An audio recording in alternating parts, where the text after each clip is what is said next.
For years, the intersex people in Kenya have been invisible, living in a world that didn't understand or accept them. But now, things have changed and the government has finally recognized them with an I gender marker. But how was life before this? In this story, we uncover the lives of intersex Kenyans finally stepping into the light.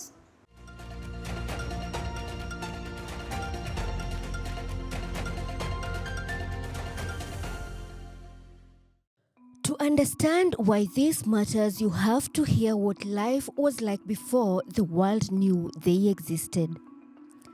Fresha Kagoya knew her pregnancy was different, but nothing prepared her for the journey ahead. Her child was born with questions even the doctors couldn't answer. Nilizaa watoto 6. Dalton ni last born. Upande wa Dalton nikiwa mjamzito nilikuwa nasikia haikuwa mimba ya kawaida. So vile siku zake zilifika, nikaenda hospitali, nikajifungua. Nikapata nimejifungua mtoto. Na nikawa na wasiwasi. Nikashindwa sasa nimezaa msichana. In fact nilizaa huyo mtoto, nikakaa na yeye. Nikaona ni msichana kabisa. Ikafika kamaliza siku 3 akabadilika. Nilimlea tu kama msichana. Akiwa anavaa nguo za wasichana kabisa na nikamuita Diana Aleo. For Fresha, the challenges only grew as Dalton got older. Despite being raised as a girl, Dalton's identity didn't align with the gender assigned at birth. School also became another battleground for rejection. That was the painful reality of a system that didn't know how to accommodate intersex children. Kwa upande wa mahali nilimzalia kwao walimkataa. Sasa vile nikuja hapa Nairobi kabidi tena nianze tu vizuri. Wakamchukua Dreams kwa sababu ya waliona ni msichana. Vile mtoto alienda akafanya sasa standard 8. Mtoto akapita. Ikaonekana ameitwa kwa boarding school kama msichana. Lakini sasa vile alimaliza tu 8 hivi sauti ikabadilika. Mtoto mwenyewe akaanza kuniambia mama, hisia zangu mimi si msichana. Mimi ni kijana. The stigma extended beyond school. When it reached puberty is the point where everything now started, coming out, because they were telling me the changes they are seeing on their bodies. Mine were different. They were ladies. Others were telling me I've started seeing my period. I've started seeing breasts growing, But for my side, beards and then becoming masculine, having this deep bass, So they were really wondering which type of a girl are you? And I was in dress, you can imagine. And they still called you Diana? My documents were still Diana Aleo. Puberty was Dalton's breaking point. And at this point, his name had to be changed from Diana to Dalton. This is because the girl the world called Diana no longer existed. Sasa kaka ndio nikachukua birth certificate tu. Mtu akanitengenezea tu. Ili afanye mtihani ya 8. Ndio hawezi fanya, yeye arudie tena. Tena nibadilishe majina. Kwa sababu sasa si msichana, ni kijana. Sasa inabidi awe na birth certificate, tubadilishe jina sasa tumweke kwa kijana, ndio sasa aendelee na masomo. Born Anita Warogoro, then forced into Ben. Anita Ben carved her own truth, a fusion of both worlds. When I was born, I was given the name Anita Warogoro up to age of 4 years. From age of 4 years up to 18, Benson. Then I chose for myself as an intersex person. I couldn't fit into that name, so I took the name Anita and Ben. I combined the two, it became Anita Ben. It wasn't easy growing up. Reason being, I could notice that I was different from other kids and learning about reproductive health, and then the teacher would question, who doesn't have this, who doesn't have this, who behaves this, and then they used to give examples with me and it used to hurt. Frankie's choice was stolen before he could speak. As a baby, a surgery was done to fit him into a box labeled Francisca. But bodies can't be folded into paperwork, because decades later, his identity still screamed a name that wasn't his and a gender that wasn't his. I was born an intersex child, and because by that time our families, our parents, hospitals, they never had that information, then they did what we call intersection or mutation. That's a surgery which is done to correct if the parents, the family want to raise a girl child, then they do that surgery towards a girl child. If they want to raise a boy, then they do that surgery towards, so that they can be able to raise a boy child. So, and by that time, my parents, through the surgery they did, they called me Francisca Komboka Kibagendi as a girl child. So they raised you as a girl? As a girl, yes. Now imagine your ID leads Francisca and the person is male. Yeah. All the person is female, but the document reads male. That leads to majority of us intersex persons are being beaten each and every day because of that thing, that small thing. Gloria's survival depended on silence, changing clothes in secret and enduring whispers in dormitories. Every day was a performance. When I was born, it took my parents a great time to decide whether they should say I'm a girl. Because when they looked at my genital, the doctors and the nurse, they could not tell whether I'm male or female. So it took them time to name me the name Gloria. Once they did that, I was raised and associated as a girl.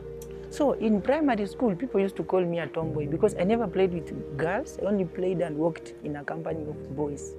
In secondary, I was in a boarding setup, girls boarding dormitory, you see. People used to be curious and want to know, why is it that Gloria takes a bath in a bathroom, going with body oil, uniform, everything. I used to dress in a bathroom, contrary to other students. So when the curiosity arose, they reported to the guiding and counseling department. I was summoned. They requested to know what was wrong with me, but I told them there was nothing wrong with me. I didn't want to open up, you know why? Because I felt that I might be expelled out of the school. So I never opened up until when I finished Form 4. Playing football, it was a challenge. Each time I used to score a goal playing for girls leg ball, they used to say the school has bribed or rather created the school ID for me to play for boys. When it comes to pregnancy tests, each time schools closes and reopens, they used to run pregnancy tests on girls. And since they knew me as a girl, I was among those who are, could be tested. And one day, the midwife who used to run that session, one day realized that there was something different with me. And she raised it with the school administration, and I was called again. And again, I refused to say something was wrong with me. I was trying to protect myself, not to open up, because I was fearing again something might happen to me and might not. That would be maybe end of my education. So I never opened up. For most mothers, scans reveal their baby's gender. But for Tabitha, whose name we've concealed, even the scans couldn't be trusted. At birth, doctors argued over her baby's body. It's a girl, they insisted, despite the scans saying otherwise.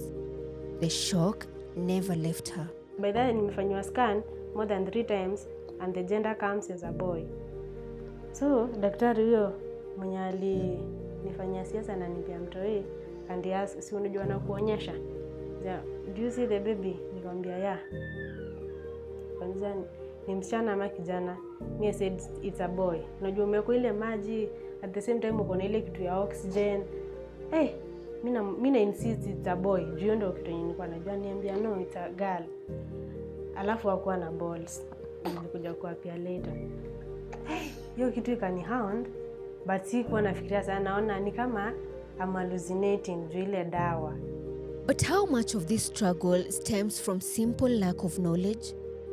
For decades, intersex conditions were treated as medical emergencies. Dr. Kamau Koigi, a fertility specialist, explains why the medical community's approach must change. There are very many medical causes that can result in a child being born intersex. things right from problems with development inside the uterus, instigated by hormonal problems, or other medical problems instigated by exposure to toxic chemicals that derange the way the body is supposed to handle and produce hormones.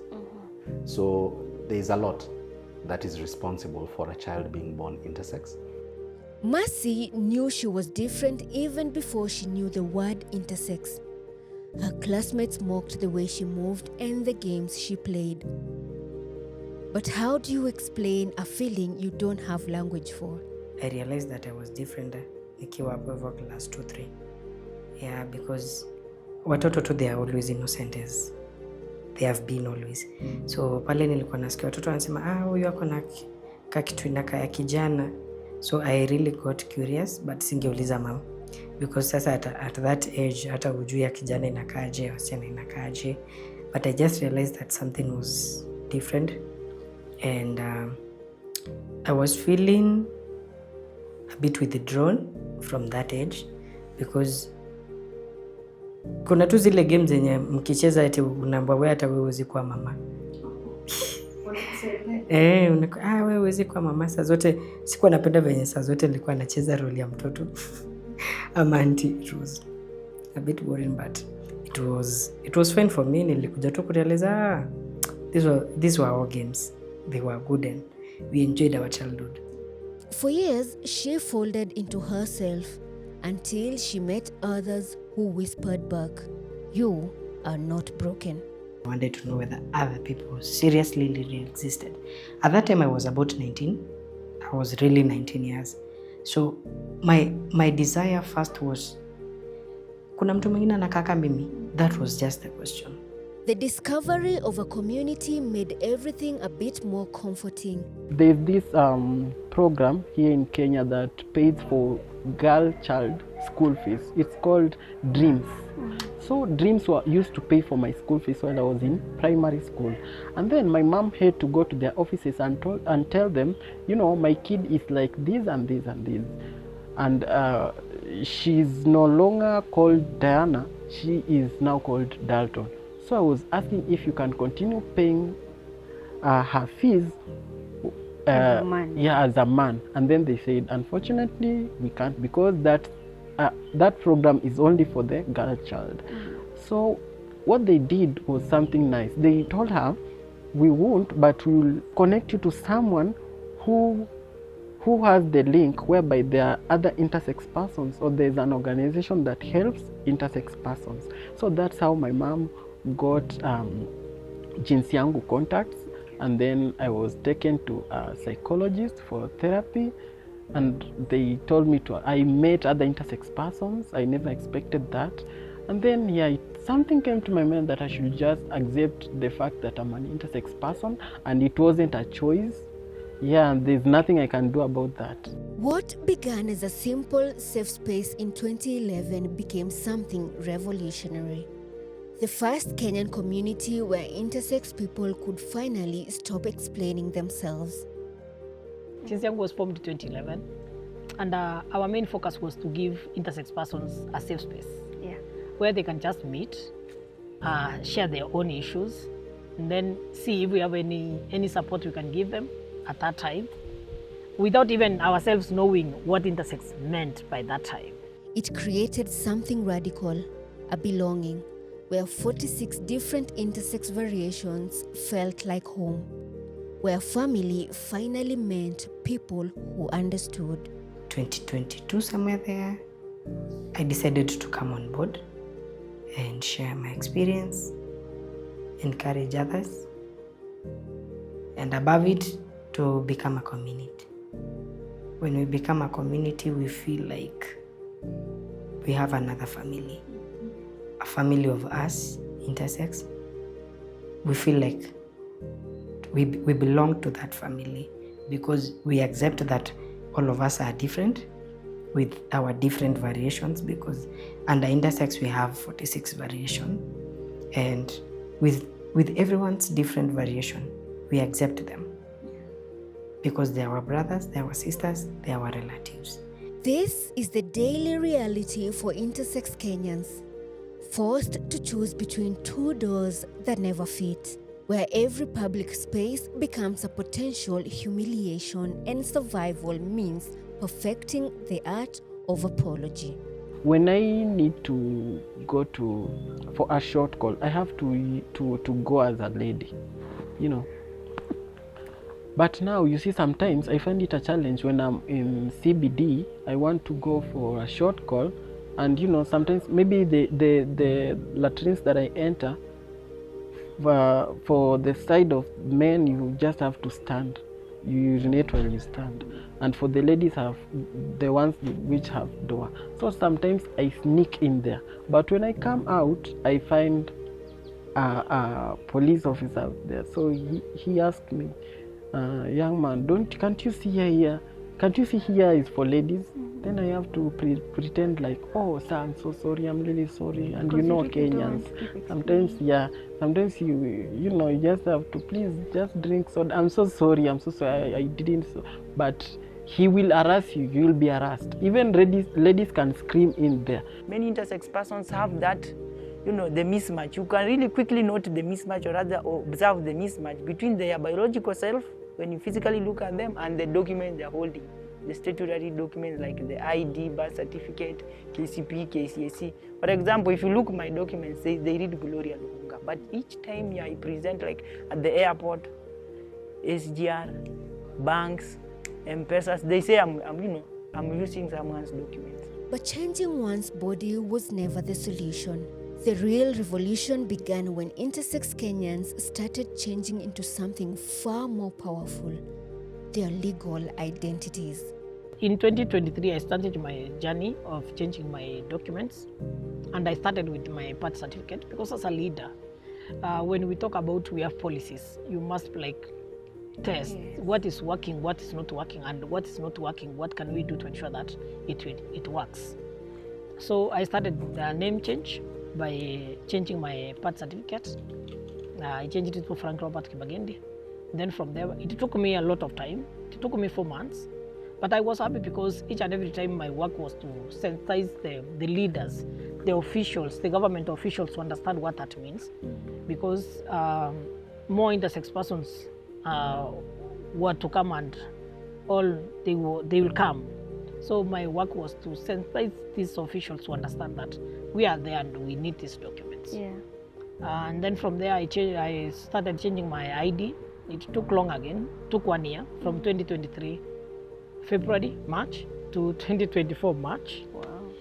It took long, but I was happy with the process, because it enabled me to reach more senior government officials, who were able to bring them in different occasions and create awareness. So for them to understand that we are here, because there was information, but very small. So I'm happy that I did that process. Yeah, now I have all my documents changed. From police stations to courtrooms, the paper trail is finally catching up to reality. Where once intersex meant invisibility, now it carries a legal weight. In charge sheets, medical forms, and even children's acts. We were recognized by the government. At least the government said, oh, these people do exist, and then they enumerated us. Another progress is when it comes to, for example, when intersex used to be arrested, it was used to be recorded that they have arrested Gloria, female. But now when Gloria is arrested, there is ODPP charge sheet, Office of Director of Public Prosecution. The charge sheet will indicate Gloria as intersex. That's another progress. When you look at the National Police Service, the other day, the medical examination form, the P3, it has recognized intersex. When an intersex is defined, raped, it will be recorded that it is an intersex, not as male or female, but intersex. When you look at the Children's Act, we played a very critical role. We were at the center of ensuring that the old Children's Act is amended to acquire the new Children's Act 2022, which has a specific sections like number 21, just specifically on intersex children. It gives a lot how intersex children should be documented at birth, who can foster an intersex child, how to protect intersex children when they are in conflict with the law, and many other aspects of intersex children. Another progress is when it comes to many government offices are embracing intersex. Many government ministries, departments and agencies are mainstreaming intersex in their work, like judiciary. We have intersex working in the judiciary, some supermarkets like Clean Shelf, through a personal initiative of one of commissioner who is a state officer, ensure that some are working at the Clean Shelf. Progress now comes in small revolutionary packages, boxes that fit intersex bodies. We just launched intersex pads. We call them inclusivity, the boxers, for menstruation, for intersex people who have, who menstruate. They have at least menstruation boxer, they can wear it and be comfortable. But before that, the sanitary pads in the market could not fit the intersex genital. So with talks with the manufacturers, it was launched. And it's now in the market and people should, start using it. It can fit even the other bodies, but we specifically designed it for intersex bodies. So when it comes to intersex community, we are proud. You see, we already have a state officer. That means that the president, the former president, could recognize intersex and even appoint one of our very own to head, a national office. That's a very big office, When it comes to education, nowadays, many intersex persons are coming out to proceeding when it comes to education. Despite many having low level of education because of the stigma they have faced, but through this, when they see us talking in radios, telling our stories, it encourages them to even come out and take up the space, own up the space, stand up for someone's rights. But for all this progress, one battle still remains: convincing the medical establishment that intersex children do not need fixing. I honestly believe that if we are to manage intersex as a condition, we need to stop looking at it as a crisis. Because when people look at it as a crisis and they subject the child to surgery shortly after they've been born because they want to fix the baby isn't broken. And the baby is otherwise born healthy. Yeah. So you're not fixing a broken child. There is absolutely no crisis that warrants immediate surgery. There is no hurry. Take time. Yeah. Educate the family. And for the medical team, I believe that multidisciplinary approach must include very heavily the component on psychosocial counseling, because it's going to be a journey, not for one day, not for 2 days, not for 1 month, not for 2 years, and probably not even for 20 years. This is a lifelong journey. The documents have changed. The laws have changed, but the most profound change is happening in homes like Tabitha's, where past generations saw confusion, she only sees her child's truth. The road ahead may be uncertain, but one thing is clear: her child will never know the loneliness of rejection. Siwezi taka nione analelewa kwa ile environment yenye anaonekana anarejectiwa, atajichukia, hata grow na hiyo rejection. So wherever I go with him. Be it where, I go with him. Because nataka grow, akifeel hiyo bond between me and him iko strong. Hata isema, because I was like this, my mom neglected me. I try so hard for him to be okay. So we are Yeah, I decided that because naonanga akiwa energetic like a boy. Nimeelewa ule msichana mwingine, vitu zenye nimeona kwa msichana mwingine haziko kama huyu. Yeah, so alafu instinct zangu zinaniambia this will be a man. The eye on an identity card can't erase the years of hiding, the surgeries without consent, or the doors slammed shut in their faces. Their fight isn't over, but this recognition is just a beginning. And for the intersex communities in the country, the journey to justice has just begun. For Willow Health, my name is Yvonne Kawera.